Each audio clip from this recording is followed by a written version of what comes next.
Let's see if we can even remember how to do this. It's been so long. Welcome back, everybody. So if you guys remember, a couple of weeks ago, I did the story on the Chosen Few and the Wheels of Soul, where Tommy was taken out, sent to the upper room in the desert right outside of Las Vegas. And I kind of dabbled into beef that's going on between the two clubs, but I didn't tell everything. So how exactly did the Wheels of Soul and the Chosen Few get locked into this deadly beef between the two clubs? And what exactly are the Wheels of Soul saying? Well, I have all that and much more. This is who I was, but it's definitely not who I am. Welcome to Vegas Profile Stories. Let's get it.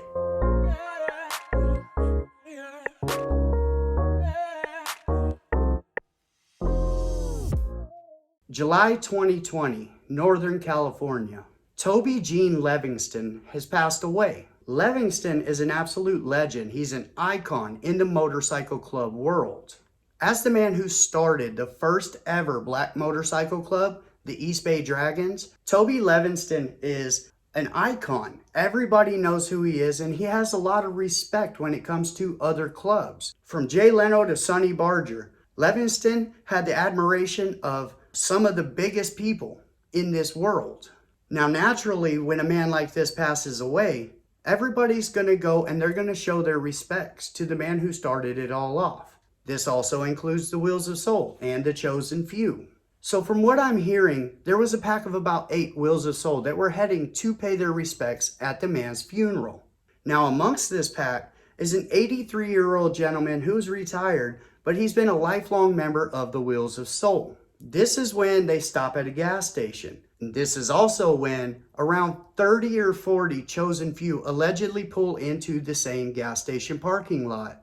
Now, the animosity has been building between these two clubs for some time now. From what I'm gathering, this all came from men leaving one club and patching over going to the other. So the 30 or 40 Chosen Few allegedly pull up on these 8 Wheels of Soul. They decide it's time to pull out some bangers. Now, there have been skirmishes before, but nothing to this extreme. These Chosen Few members allegedly pull these bangers out. I'm going to need those patches. They take the patches off of the 8 men and they take off. Here's the problem. You just did that to an 83-year-old man who is on his way to the funeral of the guy who started black motorcycle clubs for you guys, 2 black motorcycle clubs. Now, I'm not trying to throw shade at anybody, but that's in poor taste. That's not the time or the place for something like this. You don't need to take 5-to-1 odds and run up on some dude who's 80 years old and say, hey man, I'm gonna need that cut. Like, I get there's beef, but you're going to a funeral. But what can I say? We've already spoken about how much has gone on at some funerals in these motorcycle clubs. It does not really seem like a very sacred place. I can't imagine that this is the very first move between the two clubs. There had to be something that I'm not being told that has happened between the two clubs. I can't imagine the first move is that extreme. Now, 3 months later, in October of 2022, the Room 301 Lounge incident happens back east. That's when members of the Chosen Few were at the 301 Room Lounge celebrating one of their club brothers' birthdays. The Wheels of Soul heard about them being there, went up there to look them up. Bangers were pulled, multiple people were hit. One of the prospects for the Wheels of Soul was sent to the upper room. Now everything's escalating. It's gone from skirmishes to patch taking to firing on each other. September 2022. San Diego, California. On their way from Philadelphia to San Diego on a national ride, one of the members of the Wheels of Soul dumps his bike. Now, he's lucky in the fact that it happened almost in San Diego. He had his bike towed to the San Diego Harley-Davidson dealership. Now, this Wheels of Soul member obviously is banged up. You don't dump your bike and something's always going to be wrong. His arm's in a sling. He's walking with a limp. He's not all 100%. That's a fact, and neither is his bike. So he goes to check on it as it's getting repaired. He walks in, and what does he see? A Chosen Few member is in the dealership with one of his friends. The Chosen Few member then allegedly goes walking towards the Wheels of Soul, demands his patch. The Wheels of Soul member says, I don't think so, goes to pull his banger, gets grabbed from behind by one of the people that work at the dealership. Now, on the Wheels of Soul side, they're saying, oh, that was a sympathizer for the club. It could be, or it could just be some guy that's working at the Harley dealership that snatched a dude who was reaching for his thing. Any way it goes, he gets taken to the ground. The Chosen Few member and his friend both allegedly stomp on this guy who's already beat up from the accident, and they take that cut. September 6th, 2022, Las Vegas, Nevada. Well, we all know what happened on that day. Tommy and his club brother from the Chosen Few are heading home from the wedding. They're run up on from behind by the Wheels of Soul. Everything transpires, Tommy loses his life. Now that was a vicious one. Like I said, 100 times. If you stick somebody 100 times, it's doing too much in my book. September 12th, 2022, San Diego, California. 6 days after Tommy is sent to the upper room, a member of the Wheels of Soul is seen at a bar called JT's Bar in San Diego, walking up to a few of the Chosen Few.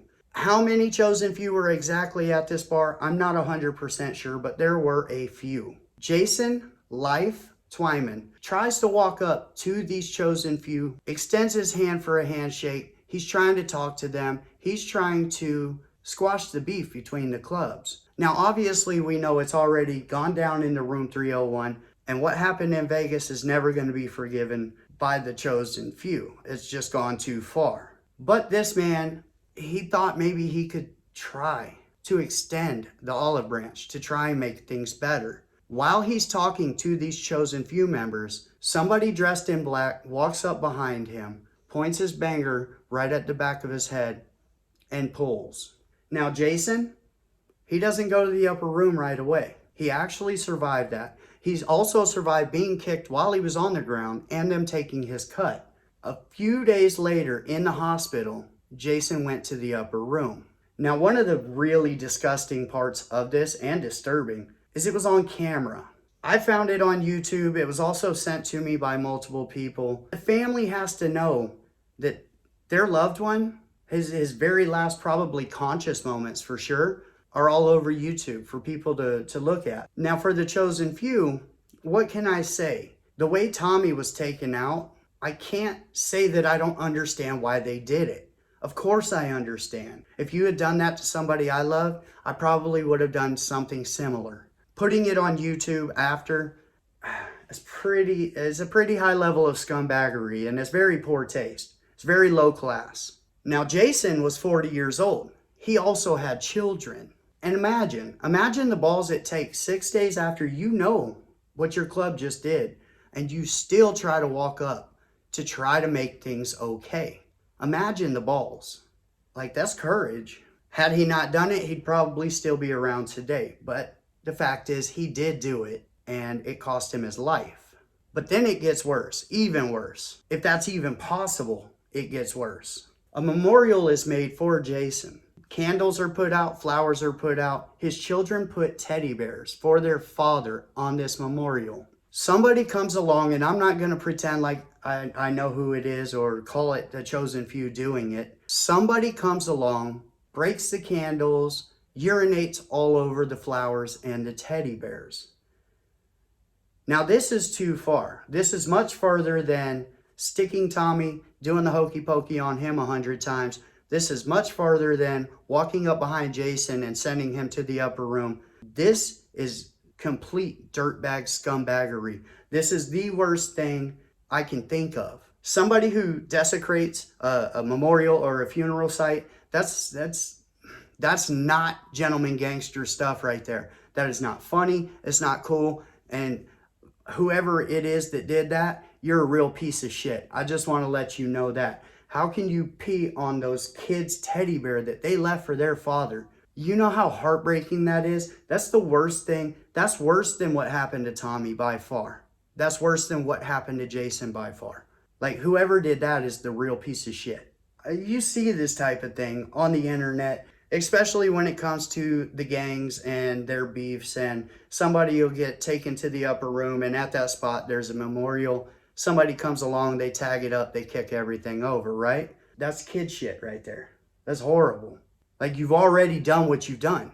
I would rather see somebody go urinate on somebody's grave than to pee on the teddy bears left by their children. It doesn't get worse than that. And if it was the chosen few and any chosen few are watching this, how can you guys support somebody who did that? Like, that's who you want to be associated with? That's who you want in your club? Somebody who does that? What if that was you? What if that was your kids that left that teddy bear there? How would that feel, bro? This has obviously gotten way too far out of hand to ever be reconciled or fixed. It's done. Both sides have gone too far. Both sides have lost too much. But at some point, man, you just got to say, hey, what are we doing here? It's one thing, y'all want to take each other out, have at it. But you want to disrespect those children? Fucking scumbags, dude. Whoever did that, you're a worthless piece of shit. September 27th, Ohio. 32-year-old Alvin Wilson is pulled over by the Ohio Highway Patrol. Now, Alvin was arrested on other charges, but while he was in Ohio in jail, he got a visit from detectives from San Diego. See, they've been working the case. They've been trying to figure out who killed Jason. Everything's leading to Alvin Wilson. So what do? They fly out to Ohio. They arrest Alvin for the murder of Jason Twyman. But like I said, the way that it all played out, Alvin is obviously innocent until proven guilty. Whoever did this to Jason, that's not my beef, so I can't speak on it, but people love who they are around. And when somebody is violently taken out the way that Tommy was taken out in Las Vegas, you could see it trickling down and this happening. And it did. It happened to Jason. So I can't really beef on Alvin if he did it. I don't know what to say about Tommy. That was just crazy. That was just too much. You're doing too much. But it is what it is. The whole beef seems bothersome. It looks like it just exploded and ran wild. It got out of control really fast. Over the last 2.5 years, at least 2 members have lost their lives violently in very, very violent fashion. And now they're desecrating, memorials for each other. If you ask me, it's all kind of senseless because they are 2 predominantly black motorcycle clubs. Like, you already got the world against you. You really got to fight each other now. And there's no talking anybody out of it now. It's happened. It's happened. It is what it is at this point. I mean, there's going to be probably no end to it. If it had stopped before the funeral ride where the 8 members had their cuts taken, or if it had stopped in San Diego at the Harley dealership, if grown men could have come together and figured out a way out of this, I mean, now look at it. Now look at it. Both clubs have lost a good man. Both clubs have lost men who have children that are sad because their parent is gone over club business. Now, I know that's a part of it, right? It's a part of it. It doesn't make it any more okay. It doesn't make it any more right. Get out of here. And then the constant disrespect after. I'm sure this won't be the last time that we hear about the Chosen Few and the Wheels of Soul going after each other. That's probably a big fact. The reason I'm doing this is because it's important. I try to stay neutral in everything I do. I've had people ask me, hey, what are you, a Hells Angels supporter? No, not at all. Oh, you're on the Chosen Few side in this? No, not at all. I got no dogs in any of these hunts. I'm here for the stories. So it was obvious I needed to come out with the Wheels of Soul side of kind of the breakdown of how this all played out. Because on the last one, I told more of Tommy's story than I did, I can get where people would think, hey, you were on the Chosen Few side on the last story. And I don't ever want anybody to think that way. I'm cool with all the clubs that are cool with me, basically. But I'm still going to tell the stories. And I'm not going to do it in a fashion to get anybody caught up. But I'm still going to do what interests me, and that's this. With that being said, I got this new t-shirt in today. Boom. Look at that. Got a little VPS. It's a 2X, and I'm thinking about doing some sort of spin or giveaway for it. Everybody let me know, or, if money in $2 increments just starts showing up in my Cash App, then I'll know, hey, it's on. So I'll let you guys decide if it's something you guys are interested in, and maybe somebody can win this. Thank you for coming to Vegas Profile Stories. I appreciate each and every one of you.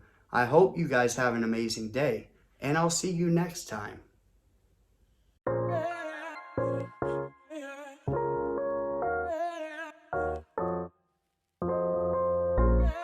This is who I was, but it's definitely not who I am.